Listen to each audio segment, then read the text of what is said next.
Okay, good morning. Assalamualaikum. Nampak ke? Yeah.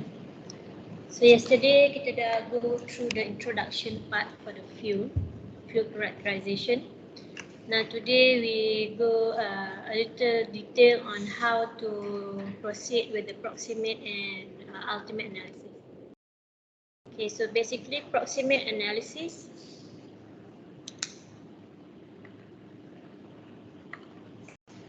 the objective is to determine the amount of fixed carbon, VM, volatile metals, moisture and ash within the solid sample. Okay, this one works for solid sample only. If gas, there is no proximate analysis. Gas or liquid. It depends on their properties. Then the variables are usually measured in weight percentage. So in the proximate analysis, M, moisture, ash, VM are determined. FC usually obtained from this equation.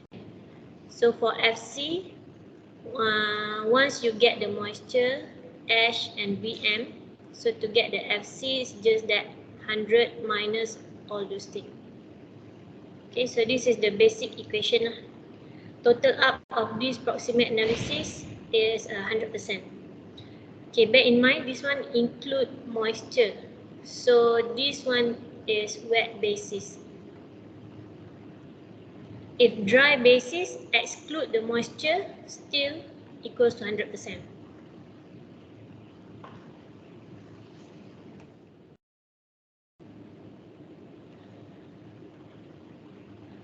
Okay, for fixed carbon, it is the solid fuel left in the furnace after the volatile matter is distilled off.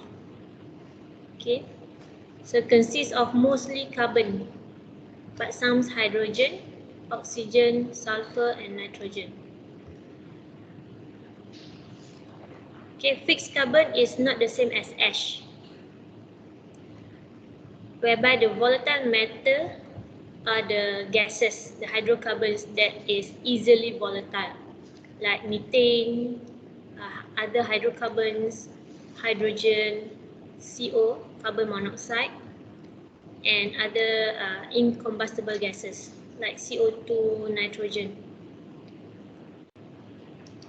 Okay, so typically the range of VM is around 20 to 35%. What volatile matter do? It increases the flame length and helps in easier ignition of coal. Okay, because the volatile matter is flammable. Okay, it sets minimum limit on the furnace height and volume. Then influence secondary air requirement and the distribution aspect, and also influence the secondary oil support. So when you have a high volatile matter, the fuel can easily burn sebab dia flammable kan. So kalau banyak, let's say ada banyak hydrogen dalam coal tu, so bila dia volatile, dia akan easily ignite. Macam kita bagi hydrogen ke methane ke, let's say methane lah, okay. So dia flammable. Bila kita panaskan around let's say 700 degrees C kan, so dia dah volatile, dia akan ignite lah, senang ignite.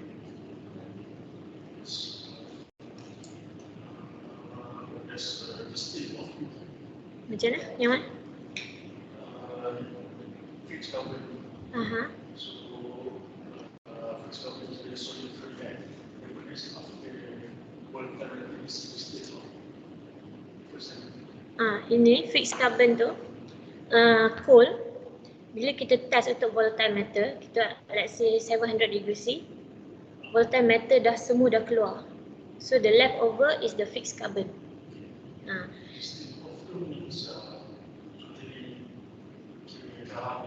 Dah habis. Distill off tu maksudnya dia dah meruap lah.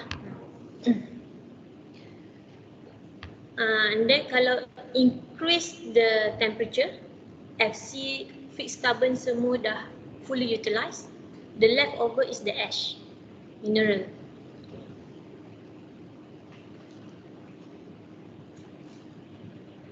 Okay, here it means influences secondary air requirement means kalau voltameter tinggi, so dia senang ignite, the air requirement tu dia akan influence whether to increase or decrease the air consumption. Secondary oil support here means secondary oil support means secondary fuel, perlukan fuel, another support. Boleh sebut ini kira bahan bakar. Yes, bahan bakar. So the primary is Primary, okay, kalau case ni primary dia, for example solid is the coal, primary coal. So kalau macam kata volatile matter dia sikit, dia lambat ignite, so adakah kita perlu support dengan fuel oil untuk nak bantu pembakaran tu? Okay.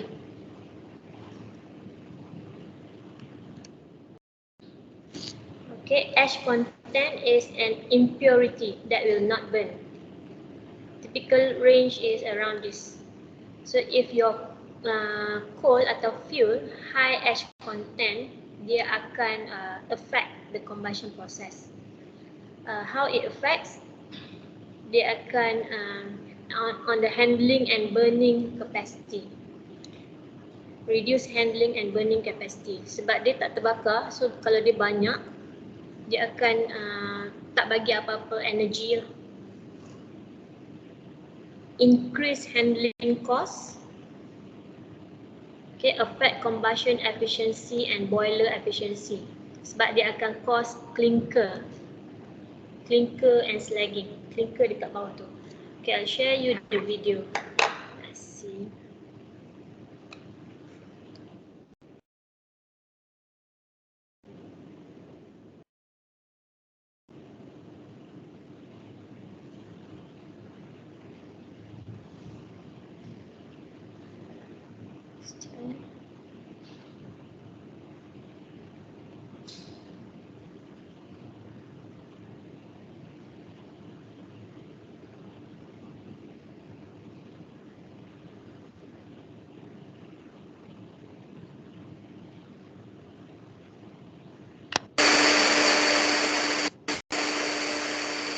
Yang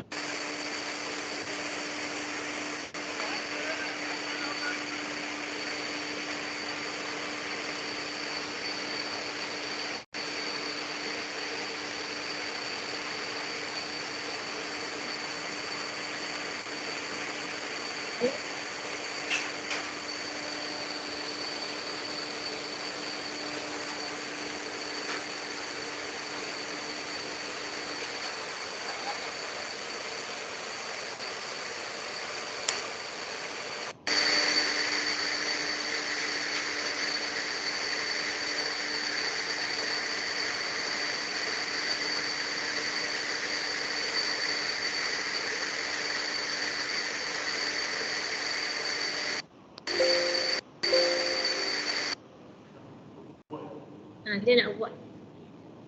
Lagi satu is about clinker removal. How they remove the clinker.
Okay,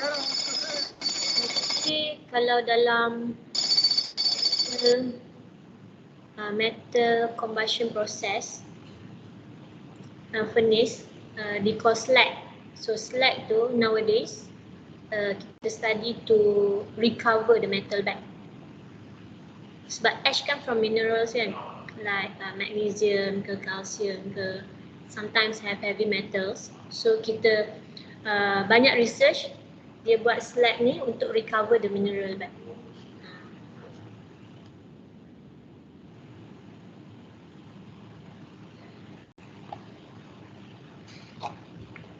Okay, so that one effect of the ash. Now for moisture content, moisture in coal must be transported, handled and stored because moisture now is inside the coal. So since it replaces combustible matter, it decreases the heat content per kg of coal. Typical range for the moisture content should be around this figure. Okay, the effect, it increases the heat loss due to evaporation and superheating of vapor. So bila banyak moisture dalam coal, dia akan evaporate. Dia akan terpeluap lah, meruap ke environment.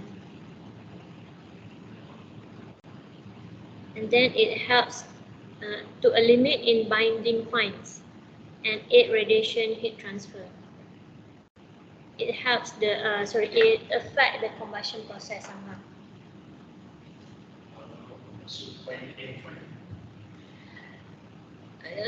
Perhaps binding fines ni dia help to bind with the fine particles around the environment.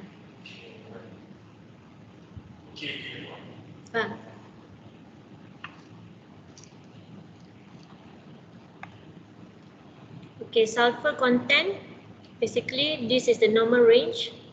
It also affects the clinkering, okay, and corrodes the chimney and other equipment such as air heaters and economizers, and it limits exit flue gas temperature. Okay, sulfur dia contribute to the corrosion process. H2S usually, formation of the H2S. If in corrosion term, they will say sour environment where it involve the S. Sebab sulfur. Dia akan somehow help the corrosion activity. So chimney kan biasa steel kan. Few types of steel lah. So dia akan corrode the steel, the chimney. That's why if that combustion produce sulfur, perhaps they will have special mitigation for the chimney so that they tak corrode.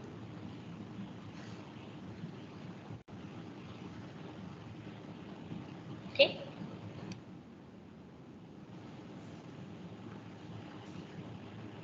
Okay, this one typical proximate analysis in various coal. Just to share with you the typical amount for the moisture, ash, VM and fixed carbon. Different type of coal have different type of properties. Okay, this one is a solid biomass fuel. Different type of biomass. Okay, they have different FC, different ash. From here, you can determine which biomass that is suitable for your combustion process. Okay. Now, here we go how to report the analysis. Proximate analysis, for example, use sub-bituminous coal. Okay, usually the supplier will give you the composition of the coal. That one we call as received. Okay, macam mana supplier bagi, macam tu kita dapat kan. So that one is as received. Data sheet, yes. So ini, for example here, it has moisture. 6.8%. Ash, VM, FC, and S. S is sulfur. Okay, so now how to report in dry basis, dry ash-free, and dry mineral-free method. Okay, sometimes you perlukan report dalam dry basis. Perhaps then dry ash-free, macam mana? Okay, how to report?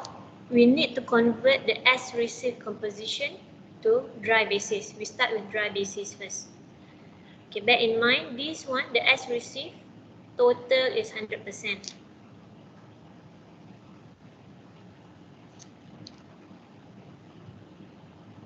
Okay. Then to report dry basis, so moisture kita remove. Now the ash here, ash S received 12.3 together with the moisture. Now for dry basis here, dibagi equation ni. Sini dry basis. So to report moisture, sorry not moisture, ash. Ash, amount of ash kat sini 12.3 over 100 minus the moisture 6.8, then multiply by 100%. That's how you get the 13.2.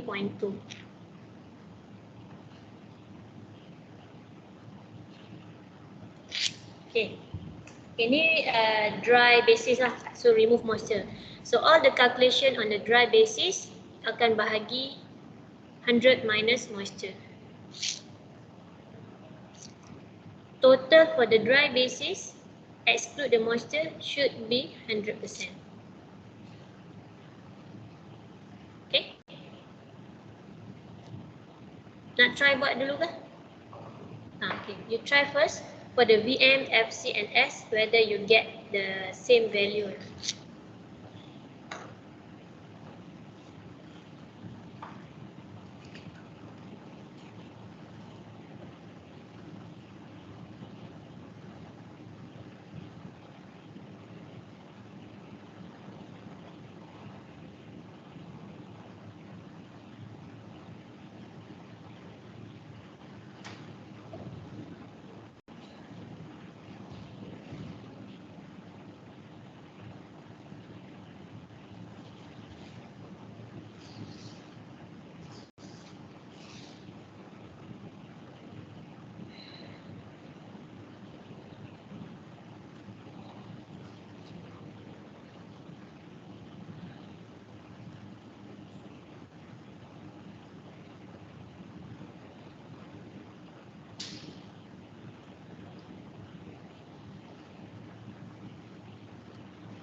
fixed carbon on dry basis tu.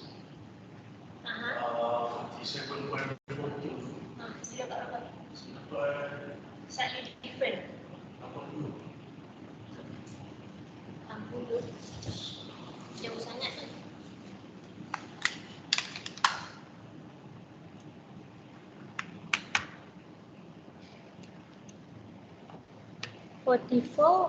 Sorry, yang fixed carbon tu you tolak semua ke macam mana you kira?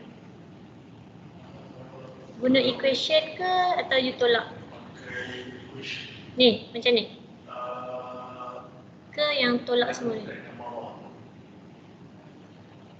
FC on dry basis.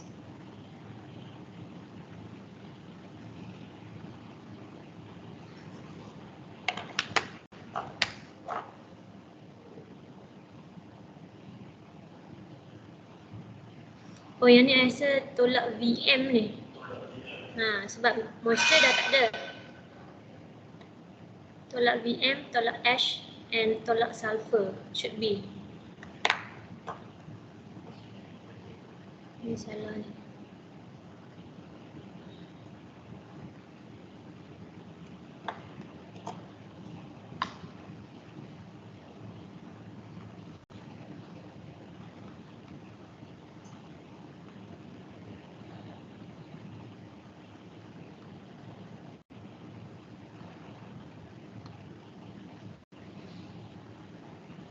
Dapat? So, okay, so FC dia how to say, not fixed. The equation is not fixed like this. FC yang 100, okay, 100 tolak the rest of the elements, then you will get FC. So in this case dia ada sulfur, so you kena tolak sekali lah, eliminate all the things. Okay, dapat? Okay, then similar to dry ash free here you remove the ash.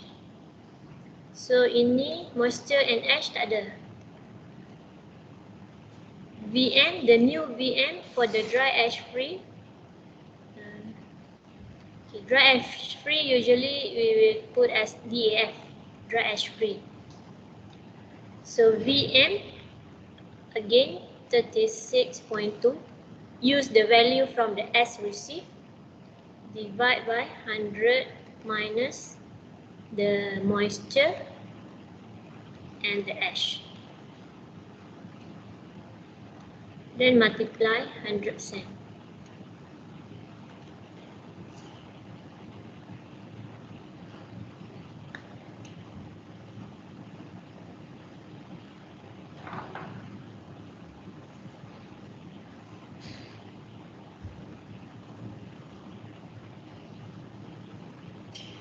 Okay, dapat?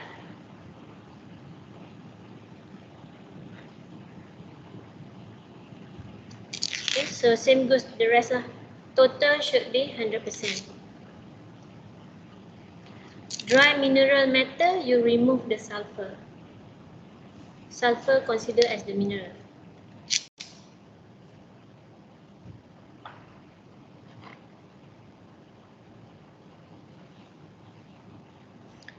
This one you will get a slightly different.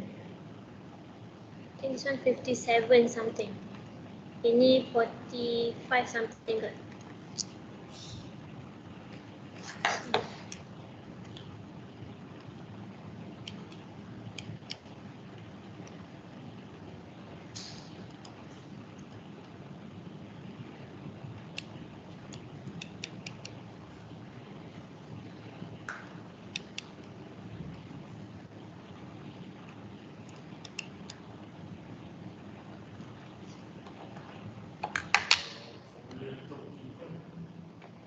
Sorry.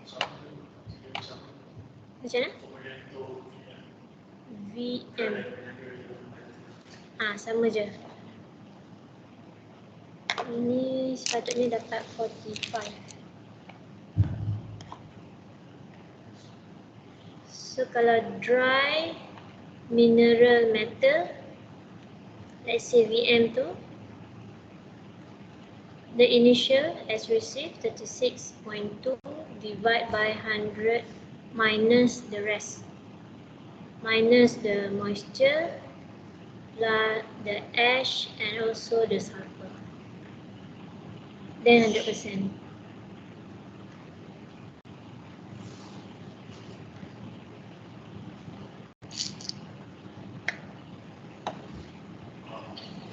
Okay.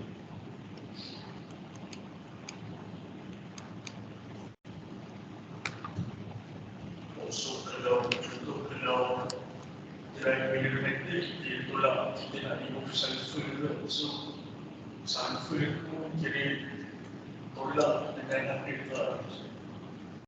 Maksud saya kalau equation ni kita akan tolak sulfur juga. Yes. Sulfur tu ditambah. So 100 tu dia mesti kita nak remove sulfur juga. Yang ni kan? Sulfur ni dari awal dalam calculation tu kita dah tolak dia. So dry, that's why kita remove moisture. Mineral, dalam ash ada mineral kan? So that's why kita remove ash and also the sulfur.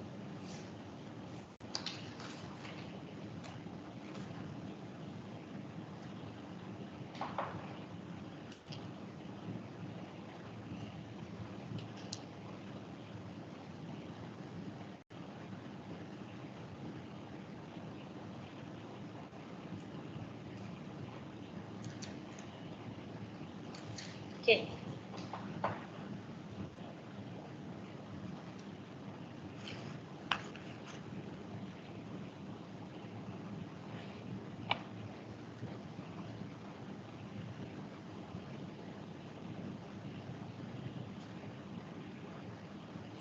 This one should be 55.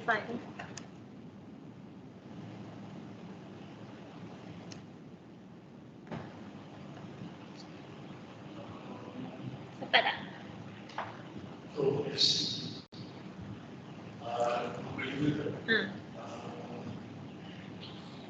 Dia akan tolak molekul metal eksklusif atau molekul metal yang kita kira. Yang dah kira. Dalam kategori ni. So 100 minus 45 lah.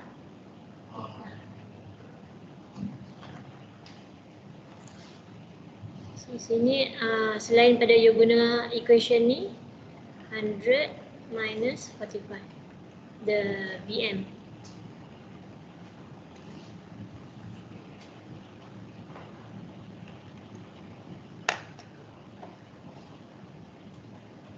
Okay.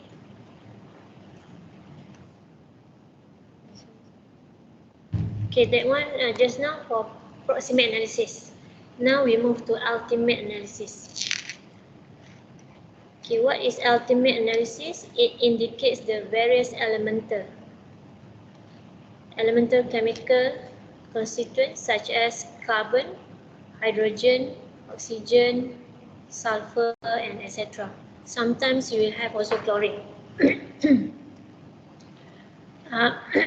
Important to determine the quantity of the air. Important in determining the quantity of the air required for combustion and the volume and composition of the production of the gas. So later on you will need to find what is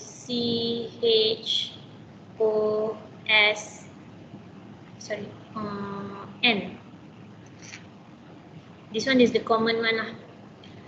Then because to determine the air quantity, so how much air that you need to use if you have certain amount of element. Okay, then from here you can predict what are the gases. SO.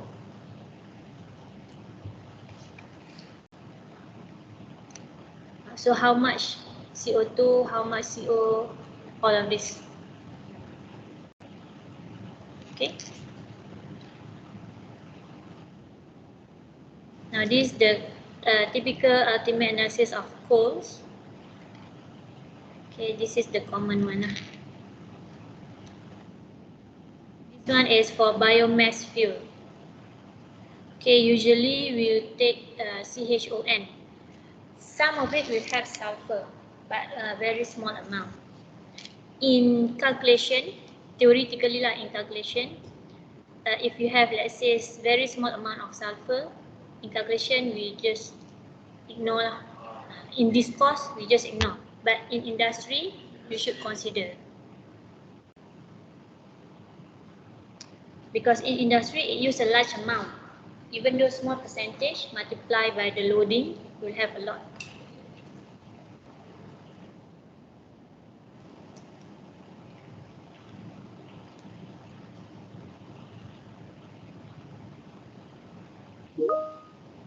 Okay, so sorry.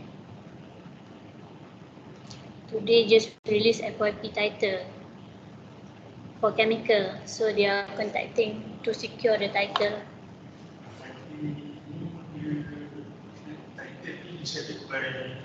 Lecturer. Boleh. Let's say kalau you ada idea nak buat apa kan, boleh discuss earlier.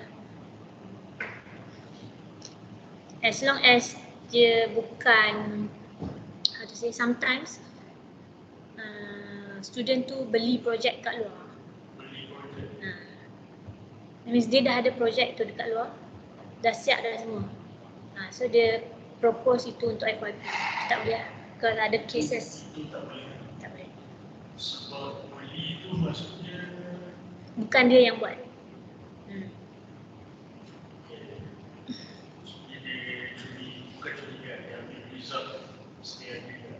Yes. Sometimes I discuss dengan student yang pergi co-op tu, intern. So mungkin dia ada idea nak buat daripada co-op kan. So I discuss lah. Boleh juga macam tu.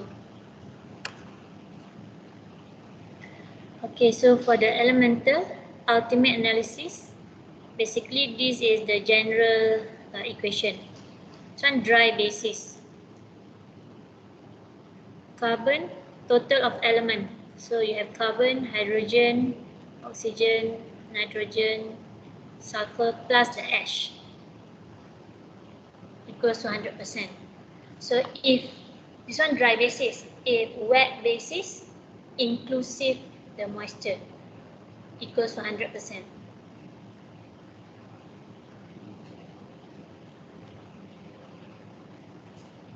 This is not a fixed equation because if you don't have sulfur, you don't need to include sulfur. Kalau you ada, let's say you ada chlorine, then you add in chlorine. It must be elemental.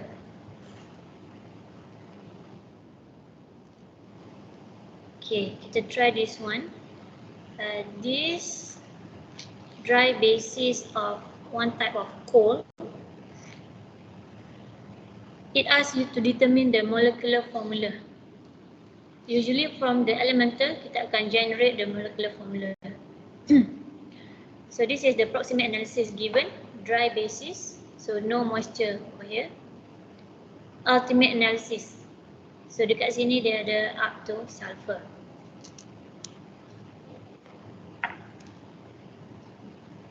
Okay, how to determine? We go step by step.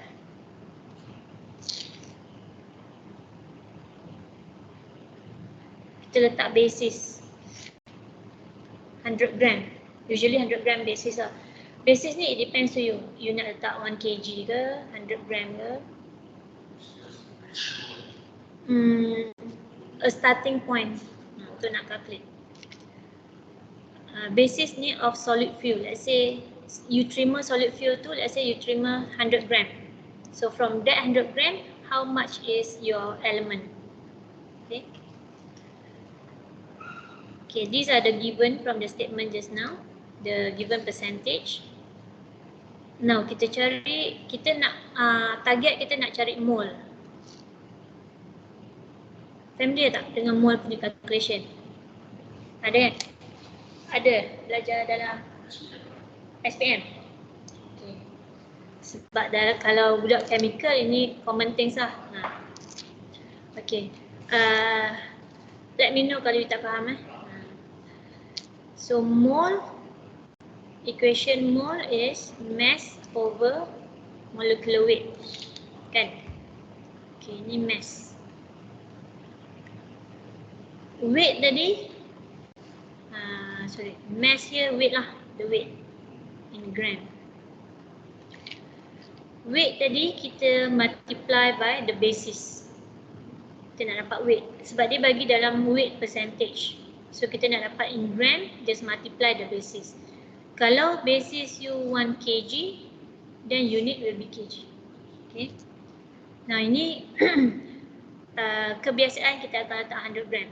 Easier calculation.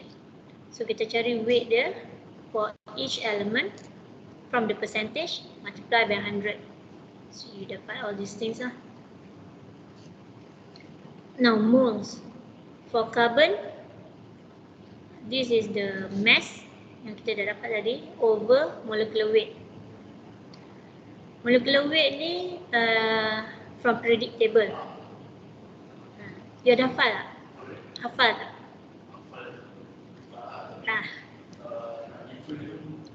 Tahulah kan?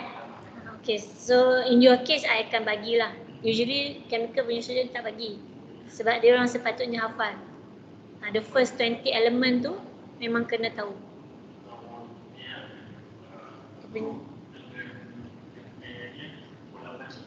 Molar mass, atomic number, the first 20 element memang kena tahu. Okay, tak apa. In your case I akan provide lah. So ini dia punya molecular weight. Untuk carbon 12. So mass divide by the molecular weight, this is the mole.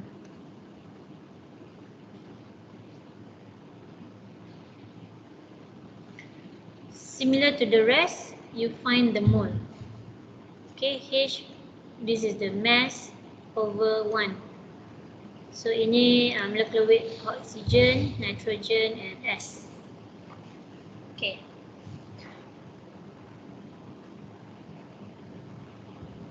Okay. First step tadi is you set your basis, first step. Second step, find your weight. Okay, third step, find your mole.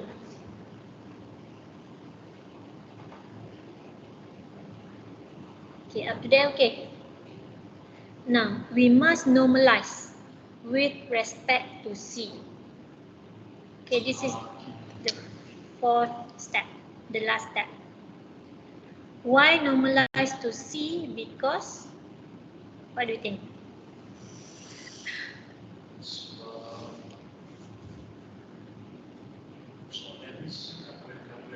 Kenapa kita normalize dengan carbon bukan hidrogen atau bukan elemen yang lain? Daripada semua elemen carbon yang kita yang ada karakteristik untuk dia sebab carbon paling banyak composition. Paling banyak composition dalam sesuatu fuel.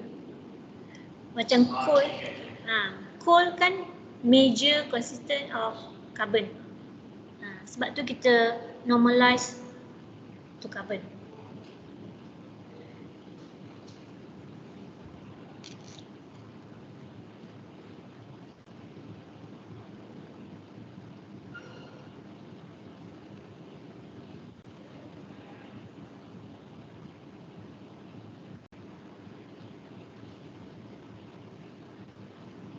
Okay, normalize to carbon means mole carbon tu divide by mole carbon. So ini mole divide by mole carbon. So that's why dia boleh dapat 1. This one mole dia 1.2 divide by mole carbon. Yes.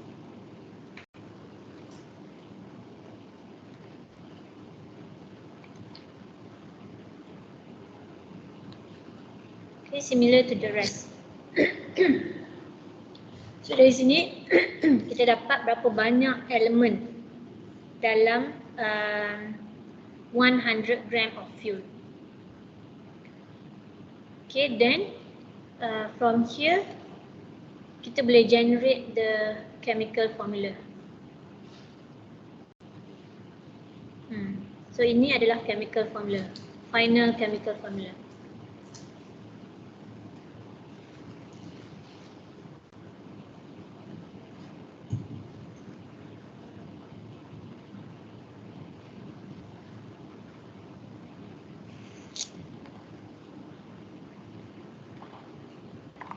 Okay.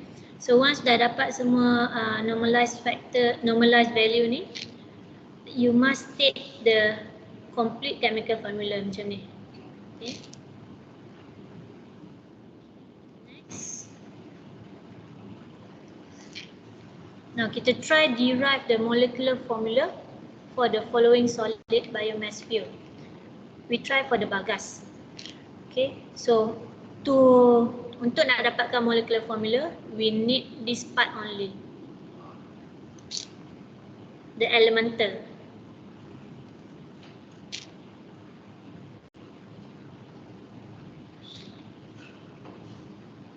Okay. Now, buat table sama macam tadi. Basis, letak basis as 100%, 100 gram.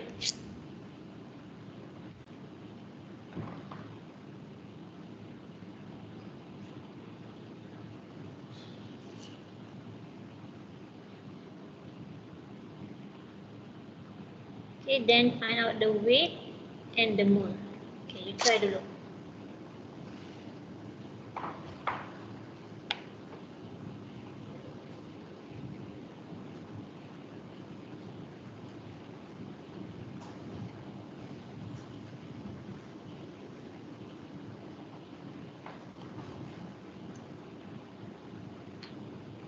Molecular weight tadi C12H1, oxygen 16 and 14.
This one, betul.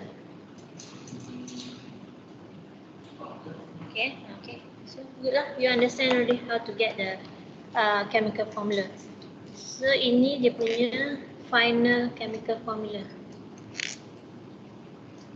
yang you akan guna later. This step you kena get it correct first. Sebab kalau you dapat molecular formula salah, the rest of the equation akan salah. Okay. Okay, ini final exam last time. Final exam 2018. Okay, we try. a dry ash-free DAF composition analysis of cocoa peat straw is shown in the table. Okay, dry ash-free. Now the question, and also it mentioned as received ash and moisture content from proximate analysis are this. So this is for ash and moisture. Okay, it asks you to determine the as received ultimate analysis of the cocoa peat straw. Okay, study yang exercise tadi, from as received kita calculate dry basis. Kan? Dry ash free. So sekarang dia bagi info dry ash free, dia nak you calculate the as received. Back calculate. Okay, so for elemental, we know that the element plus the ash and moisture is 100%. Okay. Macam nak buat?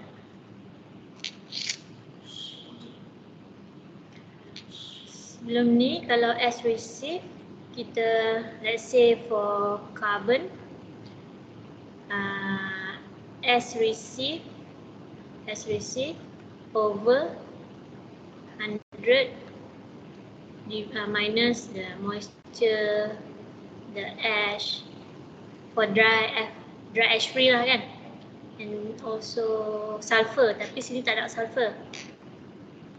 Then from here multiply 100%. Correct. Ini kita akan dapat dry ash free. Okay, now we want to reverse. Kita nak cari this part as received. So the DAF over here. Okay, yang ini kita dapat dah DAF value kan. So the DAF ni 84. Now divide by 100. Kita reverse kan. So darab this thing.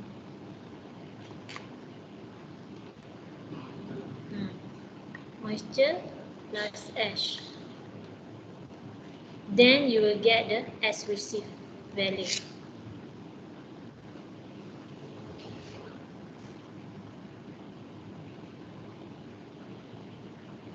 Okay, try to calculate whether you get this.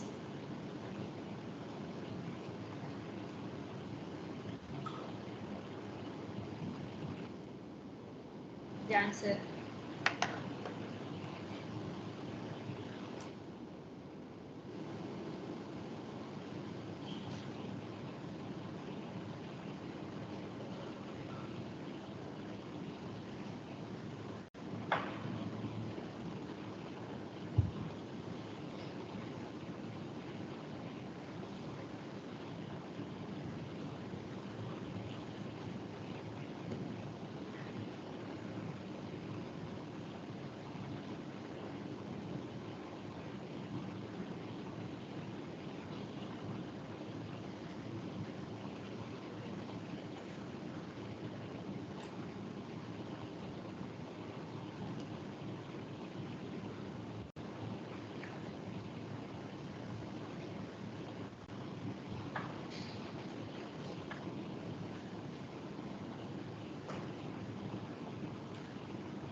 try to turn up value the ash and moisture, but I understand that.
Okay, so now you know how to get the S receipt from the given value.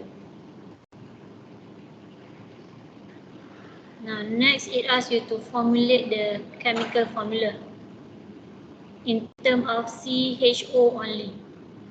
So N tak payah include. Because less percentage. Okay, now unit composition formula ni based on the DAF percentage over here, not the S received.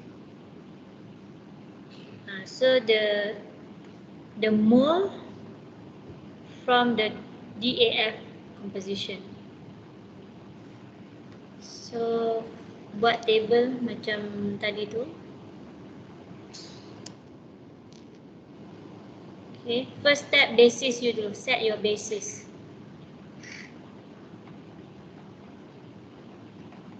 Basis 100 gram. Then find out your gram, the weight. Then find out the mole, then normalize.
Based on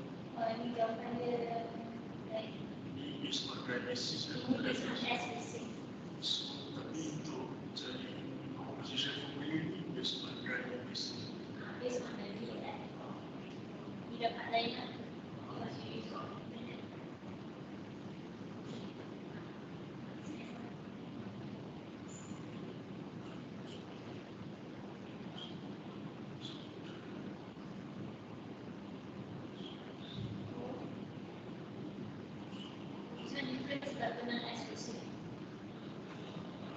Itu composition boleh pakai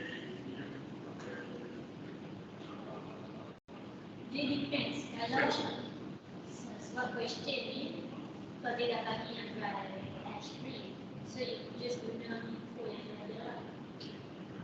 So kalau dia bagi SPC, dia guna SPC.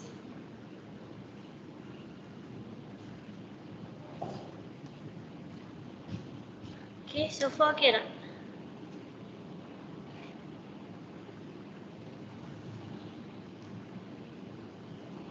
Now this one I don't plan to proceed yet.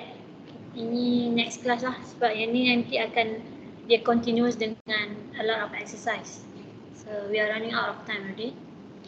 I stop here first. Any question? Clear?